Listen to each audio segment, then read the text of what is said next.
There was a time when this city was known only as the gateway to somewhere else. Millions of travelers arrived here every year. They stepped off aeroplanes, collected their luggage, climbed into waiting cars, and disappeared toward beaches, cliffs, temples, rice terraces, and luxury resorts. To them, Denpasar was simply a name on an airport sign, a place to pass through before reaching the Bali they had imagined. But what if I told you they had been overlooking the very heart of the island?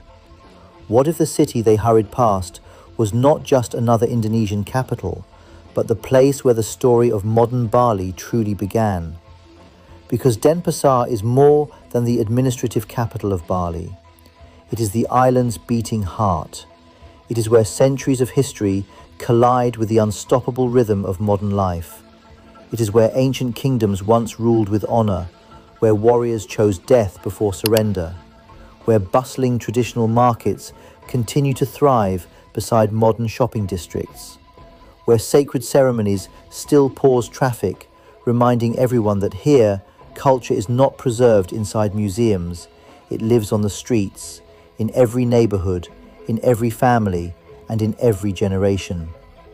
To understand Bali, you must first understand Denpasar, because behind the famous beaches, beyond the luxury villas, far away from the postcard sunsets, there exists a city with a remarkable story that deserves to be told.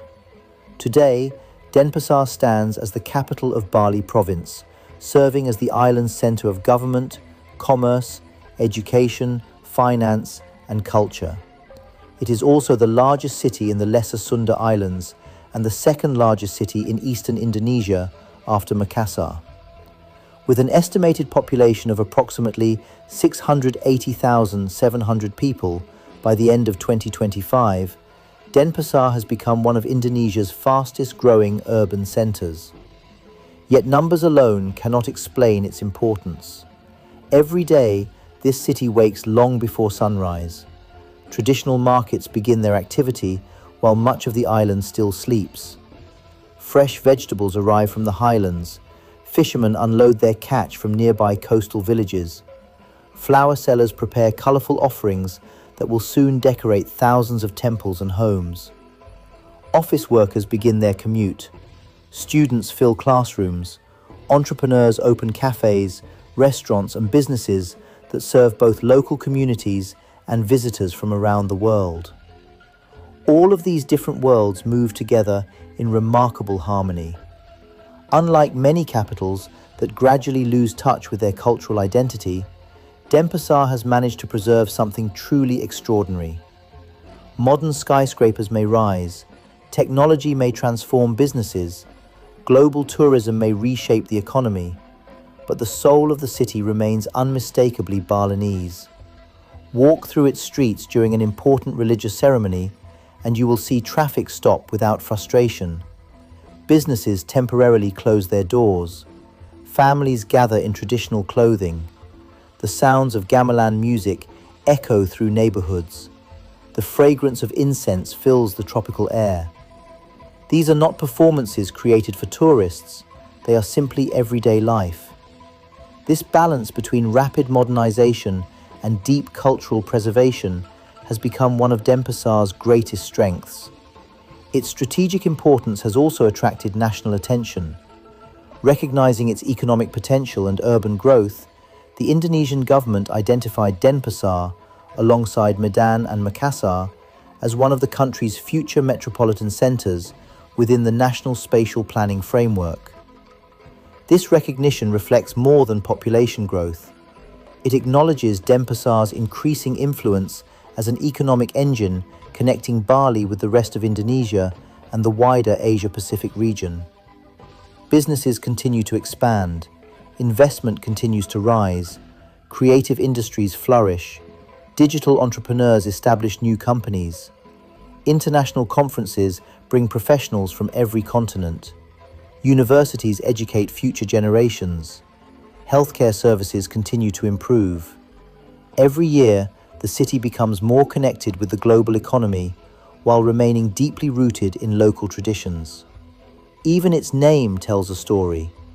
Denpasar comes from two Balinese words, Den, meaning north, and Pasar, meaning market. Together, they mean north of the market. At first glance, the meaning may seem surprisingly simple, but it reveals something profound about the city's origins.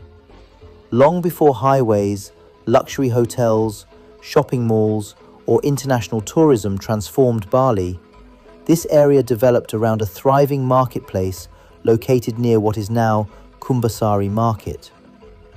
Markets have always represented far more than places to buy and sell goods. They are places where cultures meet, where ideas spread, where communities are built, where economies begin. In many ways, Denpasar's identity as Bali's commercial heart was established centuries before modern economic planners ever recognized its potential. Its destiny was already written into its name. Yet the city's story reaches even deeper into history. Long before it became the capital of Bali, long before Indonesia declared independence, long before international travelers discovered the island's breathtaking beauty, this land belonged to the Kingdom of Badung, powerful, prosperous, proud. The rulers of Badung were descendants of a civilization deeply influenced by the legacy of Majapahit, one of Southeast Asia's greatest empires.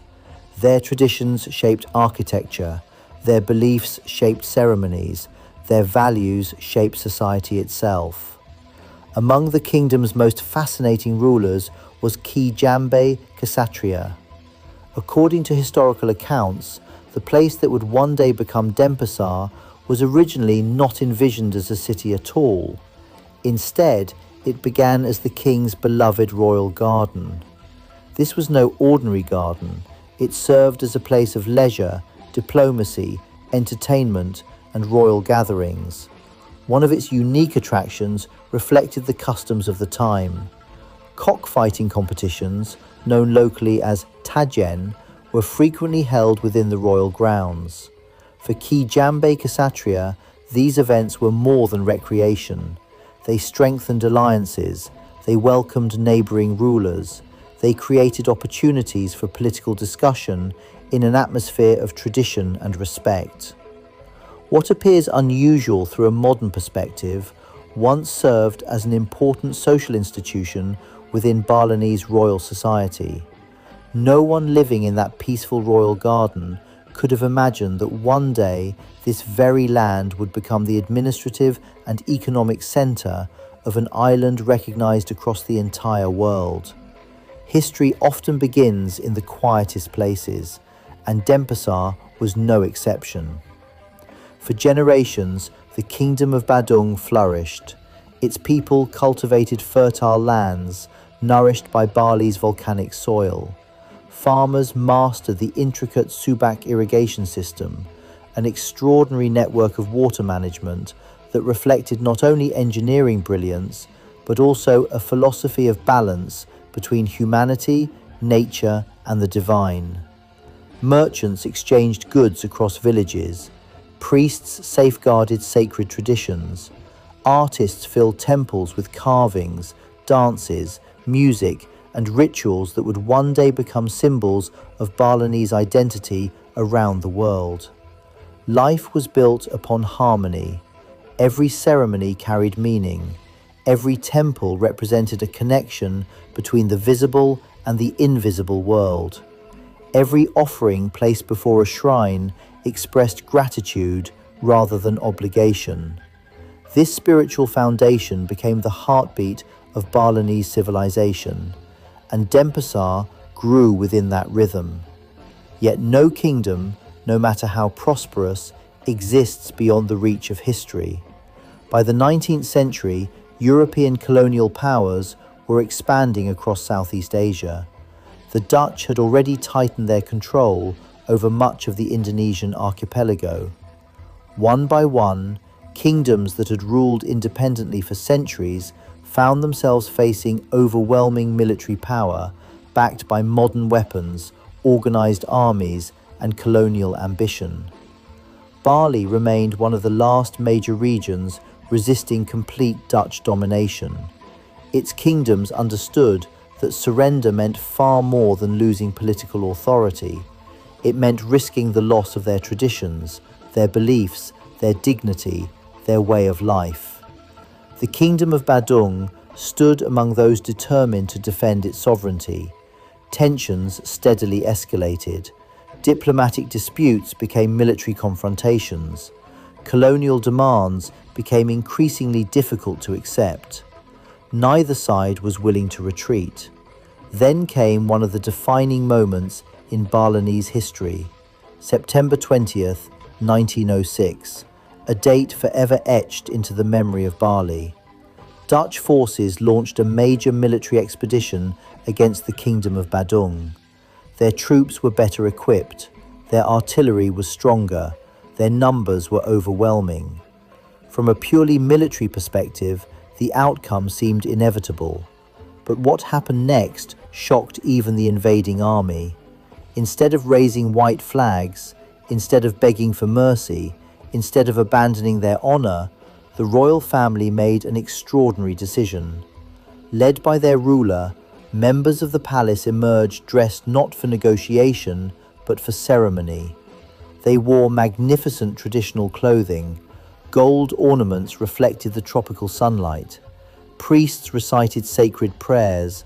Women carried offerings. Children walked beside their parents. Warriors held ceremonial weapons. It looked less like an army preparing for battle and more like an entire civilization preparing for eternity. This was Puputan, a Balinese word meaning the end or the final fight.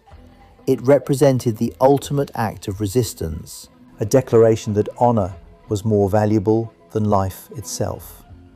Rather than accepting humiliation under colonial rule, the royal court, nobles, soldiers, and many ordinary citizens chose to face death together. Historical accounts describe an unforgettable scene. The procession advanced toward heavily armed Dutch soldiers. There was no panic, no chaos, only remarkable composure. As the distance between both sides disappeared, violence erupted.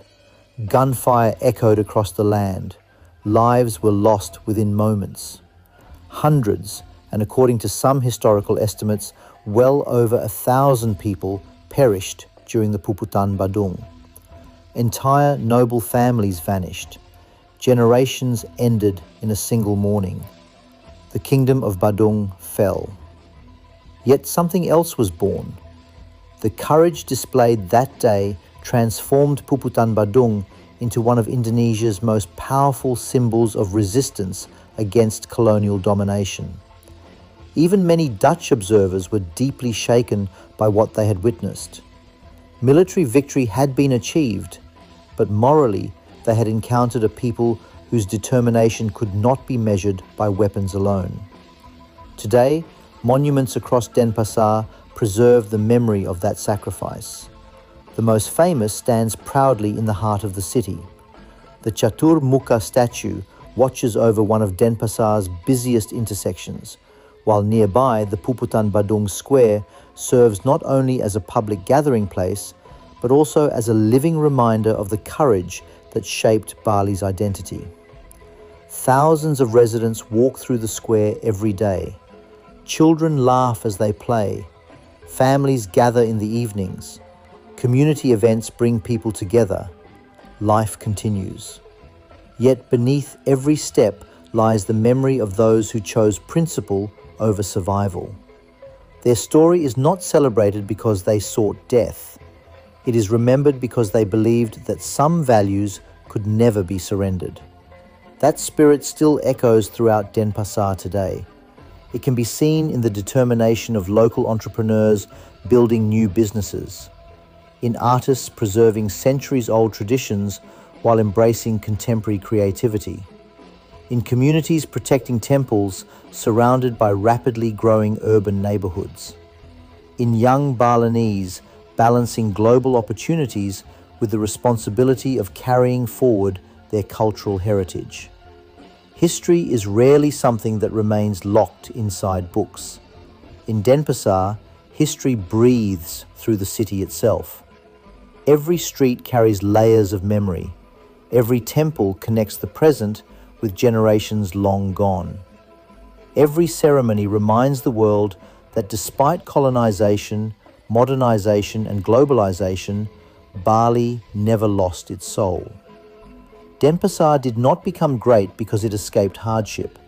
It became great because it endured it. And from that endurance emerged a city that would eventually rise again. Not as the capital of a kingdom, but as the capital of an entire province, leading Bali into a new chapter that no one living during the days of Puputan could ever have imagined. When Indonesia proclaimed its independence on August 17, 1945, a new chapter began, not only for the nation, but also for Bali. The centuries of kingdoms, the era of colonial rule, the struggles for freedom, all became part of a larger story. A story about building a modern nation from thousands of islands, hundreds of cultures, and millions of dreams.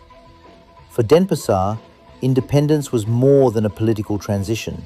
It was an opportunity to redefine its future. In the years that followed, Indonesia faced enormous challenges. The young republic worked to establish effective government institutions, rebuild infrastructure, strengthen its economy, and unite an archipelago unlike any other on Earth. Bali, with its unique cultural identity, would play an increasingly important role in that national vision. Initially, Denpasar served as the capital of Badung Regency.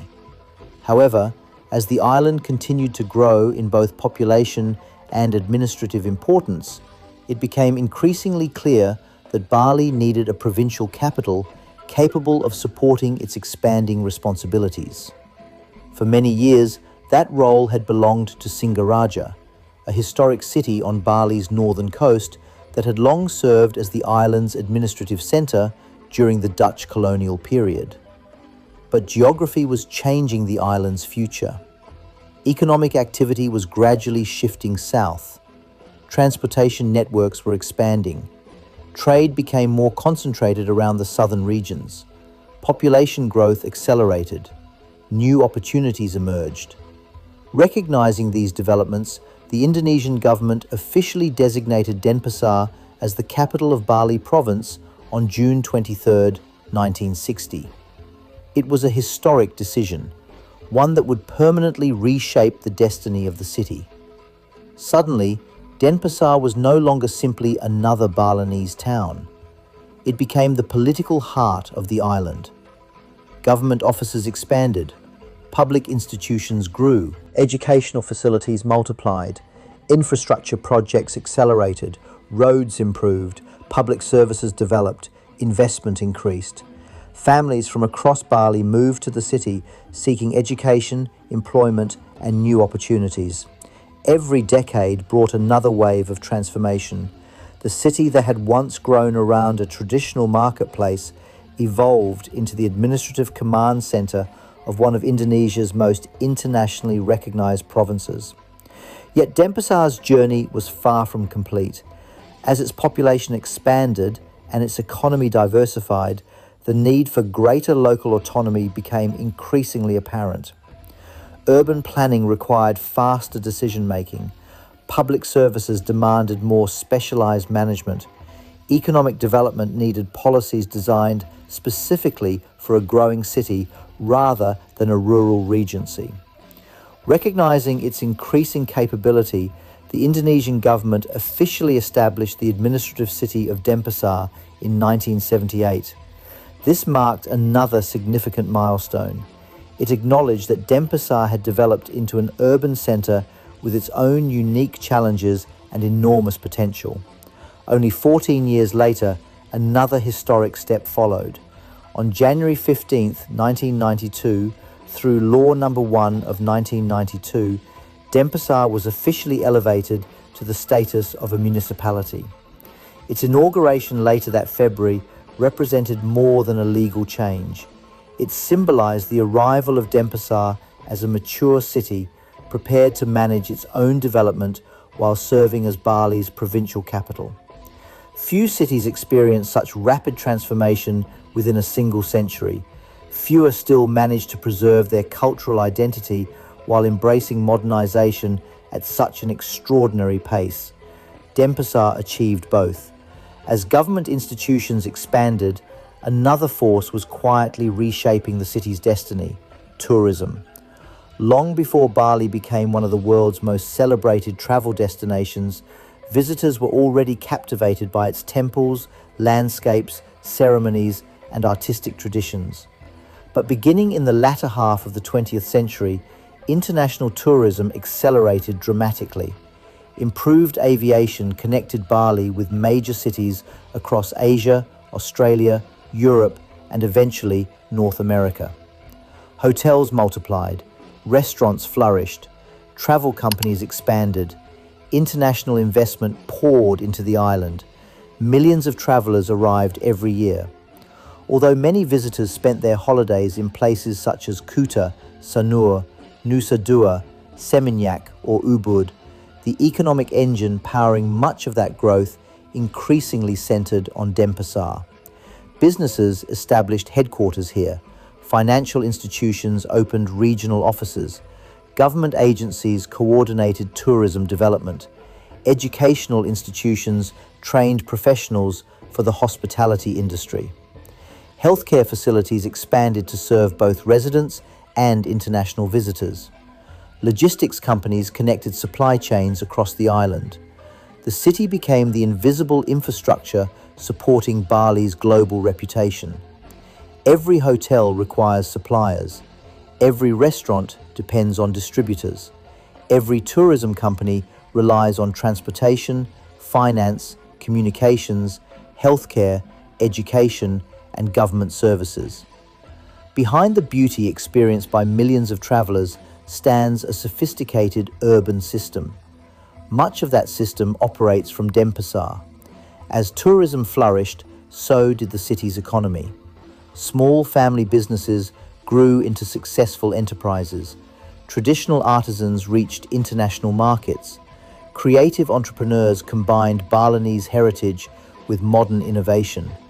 Technology startups emerged alongside long-established local industries. The city's economy became increasingly diverse.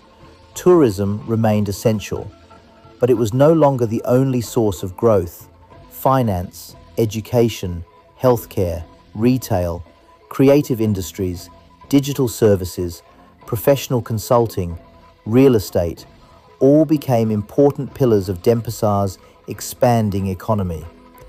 This remarkable economic development contributed to one of the highest levels of income per capita within Bali province. The city became a magnet for opportunity. Students arrived from every corner of the island. Professionals relocated for career advancement. Entrepreneurs pursued new markets. Families sought better education and healthcare. Each newcomer added another layer to the city's evolving identity. Yet despite its remarkable growth, Denpasar never became a city disconnected from its roots. Unlike many rapidly expanding urban centers around the world, where modernization often replaces tradition, Denpasar chose a different path. A temple still stands beside office buildings. Ancient rituals continue in neighborhoods surrounded by modern infrastructure. Traditional markets remain vibrant even as supermarkets and shopping centers expand. Ceremonial processions still move through busy streets, reminding everyone that progress means little if it comes at the cost of identity. Perhaps that is Denpasar's greatest achievement. It did not choose between the past and the future. It found a way to carry both together, and in doing so, it became something far greater than simply the capital of Bali. It became living proof that a city can embrace the modern world without forgetting the civilization that gave it life. And perhaps nowhere is that harmony more visible than in the land itself. Denpasar is not a city built against nature, it is a city built with it. Stretching across approximately 127.78 square kilometers, Denpasar occupies only about 2.18% of Bali's total land area. Yet within this relatively compact space lies one of the island's most dynamic urban landscapes. Its elevation ranges from sea level to roughly 75 meters above sea level. This gentle terrain has shaped the city's development for centuries. There are no towering mountains rising from its streets, no dramatic cliffs dominating its skyline. Instead, Denpasar spreads naturally across coastal plains that have supported agriculture, settlements, trade, and transportation for generations. Its geographical position is one of its greatest strengths. Located in southern Bali, Denpasar serves as the island's central crossroads. Roads extend toward every major destination. To the south lie world-famous beaches. To the west are thriving tourism districts. To the east stretches the historic coastline of Sanur. To the north, the landscape gradually climbs toward Bali's volcanic highlands. Everything seems connected through this city: people, commerce, culture, opportunity.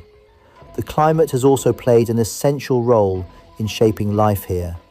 Denpasar experiences a tropical monsoon climate where warm temperatures remain remarkably consistent throughout the year. Average daily temperatures hover around 28 degrees Celsius. Even during the coolest months, the air remains comfortably warm. The tropical sun shines generously across nearly 3,000 hours every year.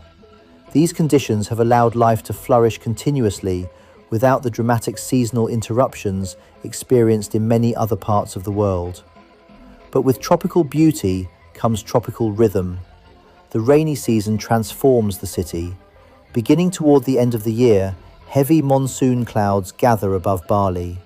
Rain nourishes the rice fields, refills rivers, revitalizes forests, and reminds everyone that water has always been the foundation of civilization on this island. Among the waterways flowing through the city, one river quietly carries centuries of history: the Badung River. Flowing through the heart of Denpasar before emptying into Benoa Bay, this river has witnessed nearly every chapter of the city's evolution. Long before modern roads existed, rivers were lifelines. They provided fresh water, supported agriculture, connected settlements, enabled commerce, and shaped where communities would grow. Today, the Badung River has become far more than a natural feature. Extensive revitalization efforts have transformed sections of its banks into attractive public spaces where residents gather, exercise, relax, and enjoy the changing atmosphere of the city. It represents something larger than urban beautification. It reflects Denpasar's commitment to restoring harmony between development and nature. That philosophy extends beyond rivers. Although Denpasar is now recognized as a bustling urban center, agriculture has never completely disappeared. Thousands of hectares of rice fields still survive within and around the city. From above, these vibrant green landscapes create an extraordinary contrast. Modern neighborhoods, office buildings, schools, shopping centers, and then suddenly, endless patches of emerald rice terraces stretching toward the horizon. It is a reminder that Bali's agricultural heritage continues to coexist with its urban future. This relationship between humans and nature has deep philosophical roots. For centuries, Balinese society has embraced the concept of Tri Hita Karana, a philosophy centered on three essential harmonies: harmony between humanity and God, harmony between humanity and fellow human beings, harmony between humanity and nature. These principles influence far more than religious ceremonies. They shape architecture, urban planning, community life, environmental stewardship, even daily decision-making. In many ways, Denpasar's continued success can be understood through this philosophy. Development is important, economic growth matters, modern infrastructure is necessary, but none of these should come at the expense of balance. That balance becomes especially evident along Denpasar's eastern coastline. Here lies one of Bali's most cherished coastal communities, Sanur. Long before Bali became an international tourism icon, Sanur had already welcomed travellers drawn by its peaceful shoreline, gentle waves, and spectacular sunrise. Unlike the dramatic sunsets found on Bali's western coast, Sanur offers something quieter. Every morning, as the first rays of sunlight rise above the Lombok Strait, the sea gradually transforms into a canvas of gold, orange, and crimson. Fishing boats drift across calm waters. Cyclists move along the beachfront promenade. Families gather beneath swaying coconut trees. The island awakens slowly, gracefully, without urgency. Sanur also holds an important place in Bali's tourism history. It became one of the island's earliest internationally recognized resort destinations. Many historians consider it one of the birthplaces of Bali's modern tourism industry. Luxury hotels eventually appeared, international visitors arrived. Yet, remarkably, Sanur retained much of its original character. Traditional villages continue to thrive. Religious ceremonies remain part of everyday life. The community has carefully balanced economic opportunity with cultural preservation. This balance mirrors Denpasar itself, a city constantly evolving, yet never abandoning its identity. Beyond the coastline, Denpasar continues to expand as one of Indonesia's most connected urban centres. Modern highways link the city with neighbouring regencies. Ngurah Rai International Airport, located just minutes away, connects Bali to dozens of domestic and international destinations. Every year, millions of passengers pass through this gateway. For many of them, Denpasar is the very first impression of Bali. The city welcomes business executives, artists, scientists, athletes, students, pilgrims, digital entrepreneurs, backpackers, families, and dreamers from every corner of the world. Some remain for only a few hours. Others choose to build entirely new lives here. What draws them is not merely economic opportunity. It is something more difficult to define, a feeling, a rhythm, an atmosphere unlike almost anywhere else. Because Denpasar is one of those rare cities where the sound of morning traffic can blend seamlessly with temple bells, where centuries-old rituals unfold beside modern office towers, where innovation does not erase tradition, instead it grows from it. This city has learned an important lesson that many rapidly developing urban centres still struggle to understand. Progress is not measured only by taller buildings, or larger economies, or faster technology. Real progress is measured by whether a city can grow without losing its soul. And that may be Denpasar's greatest achievement of all. Because beneath every new road, behind every modern building, beyond every economic statistic, lives a civilization that still remembers where it came from. And perhaps that is why, even after centuries of transformation, Denpasar continues to feel less like a city that was built and more like a living culture that simply never stopped growing. And if there is one place where that living culture reveals itself most vividly, it is not inside government buildings. It is not inside museums. It is not behind the walls of luxury resorts. It is found in the everyday lives of ordinary people. Because the true spirit of Denpasar has never belonged to monuments. It belongs to its people. Before the city fully awakens, while much of the world is still asleep, thousands of Balinese families have already begun their day. The first sound is often not an alarm clock. It is the gentle ringing of temple bells, the quiet chanting of morning prayers, the soft rustle of palm leaves as families prepare kanang sari, the small hand-woven offerings placed outside homes, shops, offices, schools, and temples. Each offering may seem simple: a few flowers, a pinch of rice, a piece of incense, sometimes a small snack or fruit. But together, these humble offerings represent one of the world's most remarkable daily expressions of gratitude. Every morning, every afternoon, every single day. Not because tourists are watching, not because anyone is being paid, but because gratitude is woven into the rhythm of life itself. For For millions of visitors, these colourful offerings become beautiful photographs. For the people of Denpasar, they are something much deeper. They are reminders that prosperity means little without humility, that success means little without gratitude, that every new day is a blessing deserving of appreciation. This philosophy quietly shapes the city's character.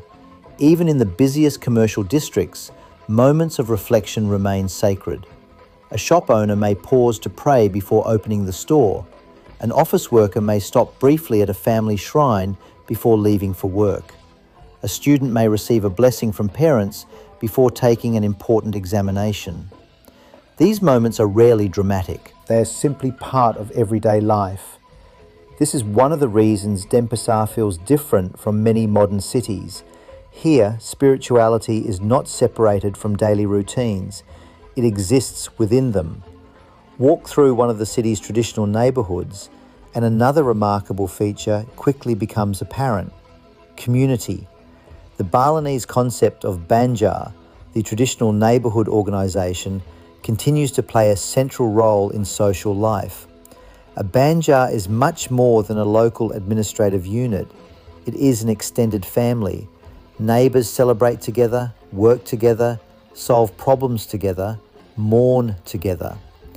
When a wedding takes place, the community helps prepare the ceremony. When a temple festival approaches, everyone contributes. When disaster strikes, neighbours are often the first to offer assistance. This spirit of collective responsibility has endured for generations. In an age when many societies struggle with loneliness and social isolation, Denpasar continues to demonstrate the strength of genuine human connection. The city grows, technology advances, buildings become taller, but relationships remain deeply personal. Perhaps nowhere is this sense of community more visible than during Bali's extraordinary religious festivals. Throughout the year, Denpasar transforms repeatedly. Entire neighbourhoods become vibrant with decorations. Towering bamboo poles, known as penjor, gracefully line the streets during Galungan. Their curved silhouettes dance gently in the tropical breeze, symbolising gratitude, prosperity, and the triumph of good over evil. Families spend days preparing offerings. Temples overflow with worshippers dressed in brilliant white and vibrant traditional fabrics. Music fills the air, children laugh, grandparents tell stories passed down across countless generations. Visitors often describe these celebrations as breathtaking, but for local residents, they are simply another chapter in the continuous cycle of life. Then comes Nyepi, perhaps the most extraordinary public holiday anywhere on earth, the Balinese Day of Silence. For 24 hours, nearly the entire island comes to a complete stop. Airports close, roads become empty, businesses shut their doors, lights are dimmed, entertainment ceases, even many conversations become quieter. From space, scientists have observed Bali becoming noticeably darker than surrounding regions during Nyepi. Imagine that. One of the world's busiest tourist destinations voluntarily embraces complete silence. Not because of war, not because of disaster, but because an entire society agrees that reflection is just as important as activity. In a world constantly demanding more speed, more productivity, more consumption, Denpasar reminds us of something easily forgotten. Sometimes the greatest progress begins with stillness. This commitment to preserving tradition while embracing change has become one of the defining characteristics of the city. Young entrepreneurs build technology companies, digital creators reach global audiences, students pursue international education, professionals collaborate with multinational organizations, yet many still return home to participate in temple ceremonies, to support community events, to maintain family traditions. Modern success does not require abandoning cultural identity. Instead, culture becomes the foundation upon which success is built. This balance has also helped fuel Denpasar's remarkable creative economy. Artists continue producing world-renowned paintings and sculptures. Master woodcarvers preserve techniques refined over centuries. Silver craftsmen create intricate jewelry admired across the globe. Fashion designers blend traditional Balinese textiles with contemporary styles. Musicians combine ancient gamelan rhythms with modern compositions. Architects design innovative buildings inspired by classical Balinese principles. The result is not a city trapped in its past, nor a city obsessed with copying the future. It is a city confidently creating something uniquely its own. That creativity extends into education as well. Universities, research institutions, vocational schools, and cultural academies continue preparing new generations for an increasingly interconnected world. Young Balinese are learning artificial intelligence, digital business, engineering, medicine, environmental science, and international commerce. At the same time, many are also learning traditional dance, classical music, religious philosophy, ancient literature, local languages, traditional craftsmanship. They understand something profoundly important. Knowledge does not replace heritage, knowledge protects it. Because every civilization faces the same question: how do you move forward without forgetting who you are? Denpasar may not have every answer, but it offers one of the world's most inspiring examples.